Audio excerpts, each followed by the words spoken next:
You know, friends, life is like an old, worn photo album. You turn the pages and it's the same story, only the pictures have faded a little, maybe bent at the edges. Every morning, I wake up at exactly 6:17. Never earlier, never later. I don't even need an alarm clock. Why would I? My body is set like the old clock on the church tower. I roll onto my right side. The memory that Mary isn't here still lingers. The empty side of the bed is my constant companion. Mary passed away 10 years ago, but her shadow still lives in this room. Sometimes I feel like she's nearby.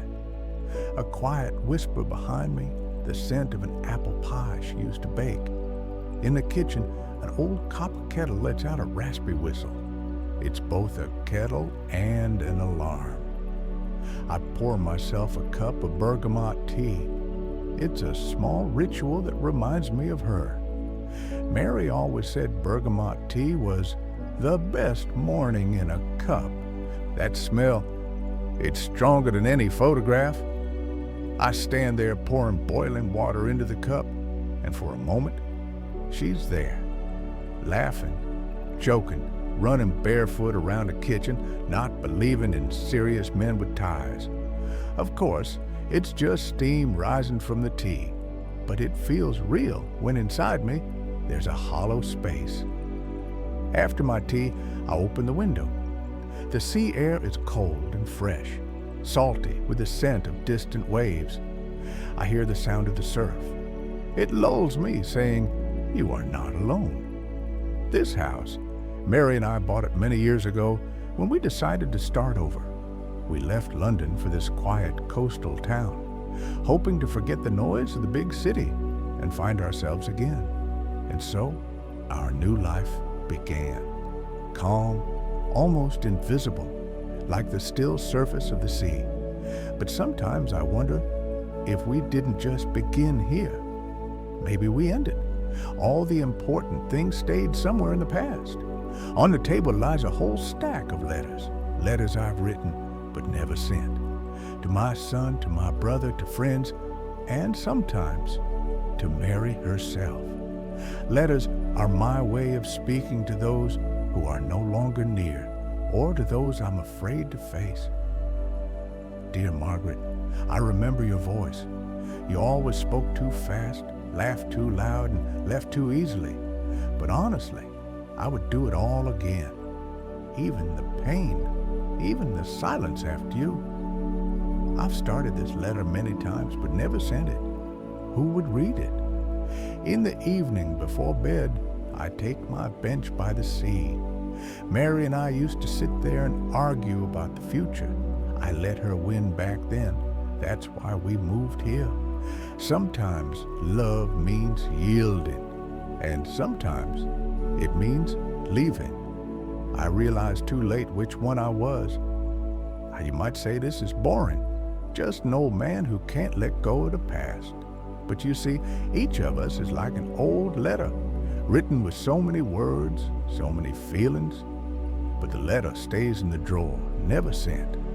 And I keep wondering, what if someday someone opens that letter, reads it all the way through, understands us, with all our mistakes, fears, and hopes? If not, then there's only bergamot tea and the bench by the sea. To those who aren't afraid to speak, there's something strange about life. It knows how to surprise you, even when you think everything has been squeezed dry, rewritten, and lived through. You believe your days are like old pages in a book you can flip through with your eyes closed, and then, bam, you get a letter from someone you haven't dared to think about out loud for a long time.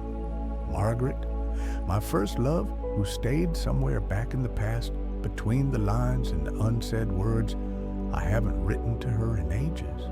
And why would I? Life went its own ways. She had a husband, I had an empty bed, She writes that she found one of my letters among her late husband's things, a letter where I confessed, "I never forgot you." You see, it's like time suddenly decided to stop and look me in the eye. "Did you think it was all over?" it asks. Well, no. I sat holding the letter in my hands, and the world around me seemed to freeze. Bits of memory started surfacing in my mind. Her laughter, clear and carefree, her eyes, full of irony and sadness at the same time, our conversations that never quite became real. And I think, what if everything we carefully hid in our hearts is still alive? What if those old feelings aren't ashes but a fire? But why does fear grip my throat so tightly then? Fear to open up again. Fear that wounds will reopen and hurt more than before. Fear it's too late. Fear she's not the same anymore, and I'm different too. But on the other hand, can you live your whole life without closing those doors that left pain and regret behind? This letter is like a knock on a door I locked long ago and forgot the key was nearby. And now I stand before it, this door, and don't know whether to open it. What awaits me on the other side? Forgiveness, regret, or a chance I dreamed of but was afraid to ask for? I don't know. But for the first time in many years, I felt my heart beat a little faster. And this is the beginning of my little adventure. I stood by the fire in the fireplace, watching the letter slowly turn to ashes.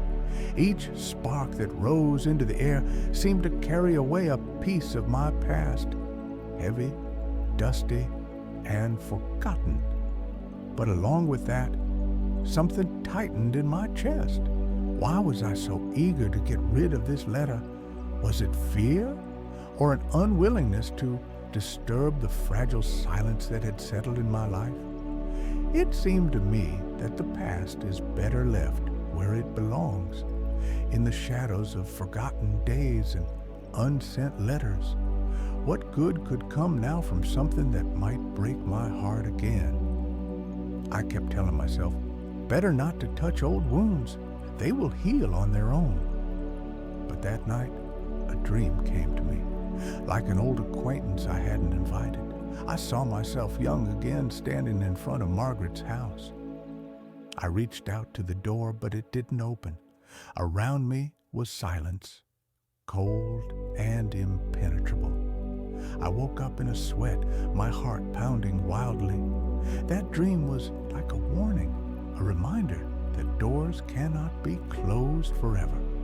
Sometimes they open without us knowing, and then there's nowhere to hide.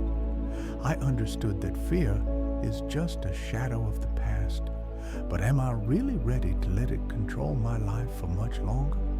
Will I really let moments that could bring back something important pass me by?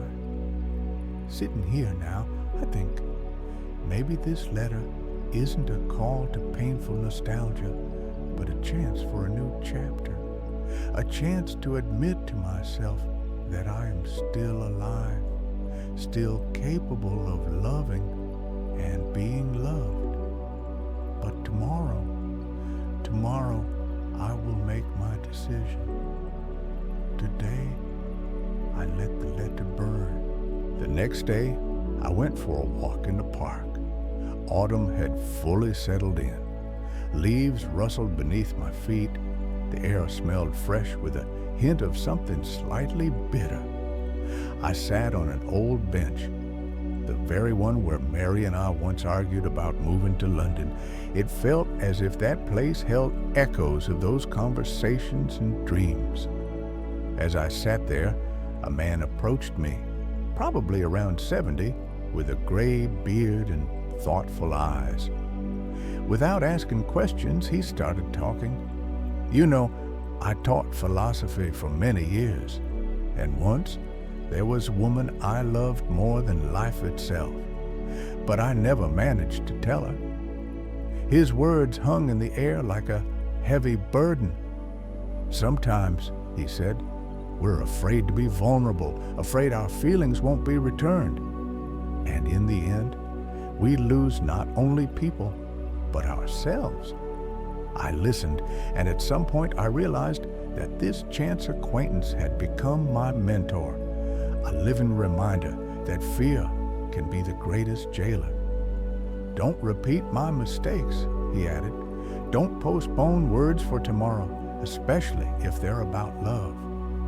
I thanked him, though words felt few. We sat in silence, and it seemed an invisible thread had formed between us, a connection through shared pain and hope. Walking back home, I felt something shift inside. It was as if a part of the heavy load I'd carried for years had fallen from my heart. Now I knew if that letter came back to me, it meant the time had come to act. Not tomorrow, not someday, but now. I bought a train ticket to the town where Margaret lives. For the first time in many years, I felt like a child facing a big journey, and at the same time, an old man afraid to take the first step. I told no one about my trip. Sometimes, silence is a shield, especially when you fear to answer. I took with me only a suitcase and the old folder of letters, the ones I never sent. As I flipped through them, I caught myself thinking, here I was too proud, there, too broken. Some lines brought a smile, others, a pain in the heart I had long tried to avoid. The train ran along the seaside, and I stared out the window as if trying to read all those years reflected in the passing landscapes. Every moment felt like a weaving of past and present, and I realized the road back is not just geography, it's a return to oneself. The days before the trip I spent in quiet anticipation, with a cup of tea, pondering what awaited me. And deep inside, I hoped that the meeting with Margaret would not be about regrets, but about a new chance, even if a late one, to be continued